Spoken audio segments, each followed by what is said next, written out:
हिंदू राष्ट्र की कल्पना कर रहे सभी हिंदुओं से, ब्राह्मण, क्षत्रिय, वैश्य, शूद्र, सबसे मैं एक बात पूछना चाहता हूं, किसके लिए चाहिए हिंदू राष्ट्र?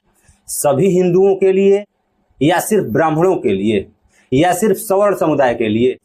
अभी कथा पुराण के नाम पर इटावा से एक घिनौनी घटना सामने आ रही है। एक ओबीसी समाज के कथावाचक जो यादव समुदाय से आते हैं, सिर्फ कथा कहने के जुर्म में उनका मुंडन कराया गया और पवित्रता के नाम पर उनसे फुहड़ता की गई। शुद्धिकरण के नाम पर एक ब्राह्मण महिला का मूत्र उन पर छिड़का गया। पहली बात तो ये महिला कितनी फुहड़ होगी जिससे उन तथाकथित ब्राह्मणों ने मूत्र मांगा और इसने दे भी दिया। असल में ये सब फुहड़ ही हैं। इनको सफाई तभी तक पसंद है जब तक गटर में पिछड़े दलितों का हाथ जा रहा है। इसी प्रकार एक घटना इससे पहले भी आई थी। देविका पटेल जो एक कथावाचक हैं, इनको कथा कहने से सिर्फ इसलिए रोका गया क्योंकि ये ओबीसी समुदाय से आती हैं, ब्राह्मण नहीं हैं। फिर मैं वही सवाल पूछ रहा हूं कि किसके लिए चाहिए हिंदू राष्ट्र? सिर्फ ब्राह्मणों के लिए? जया किशोरी ब्राह्मण हैं तो कथा बांचकर लाखों रुपए कमाकर लग्जरी लाइफ जी सकती हैं।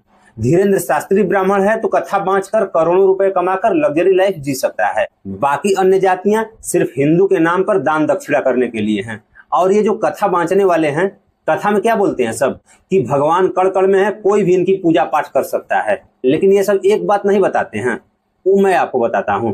भगवान श्री कृष्ण ने मुझे बुलाया आप लोगों को बताने के लिए। पूरी बात यह है कि पूजा पाठ तो सबको करनी चाहिए, लेकिन जिस पूजा पाठ से पैसा मिलता है, अर्थ जनरेट होता है, उसे सिर्फ ब्राह्मणों को करना है। श्री कृष्ण ने एक बात और बोला है मुझसे कि बाकियों का तो पता नहीं, लेकिन ये जो ब्राह्मण हैं हिंदू राष्ट्र चिल्ला रहे हैं, धार्मिक गतिविधियों से पैसा जनरेट होने वाले काम में सभी जातियों की एंट्री कर दो, ये सब हिंदू राष्ट्र का सपना भूल जाएंगे। इनको लगेगा धंधा बचाओ, भाड़ में गया हिंदू राष्ट्र। न विश्वास हो तो बिना पैसे का किसी पंडित से पूजा करा कर देखना कैसे करता है हिंदू राष्ट्र की रक्षा।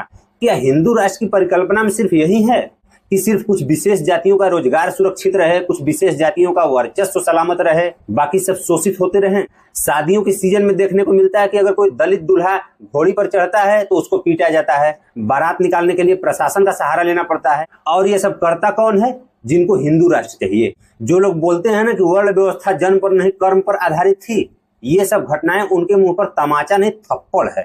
अच्छा, आप एक बात ऑब्जर्व करिएगा कि जो ब्राह्मण ठाकुर हिंदू राष्ट्र ला रहे हैं, वर्ण व्यवस्था को कर्म के आधार पर बताते हैं, ऐसी घटनाओं पर चुप्पी साध लेते हैं क्योंकि मसला रोजगार का है, मसला वर्चस्व का है।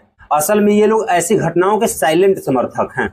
अगर ऐसा नहीं है तो पहले छेड़े आंदोलन अपने स्वजाति अत्याचारियों के विरुद्ध, जाकर पकड़े गिरबान उनका, फिर बजाएं हिंदू राष्ट्र का बिगुल। हम उनके साथ हैं।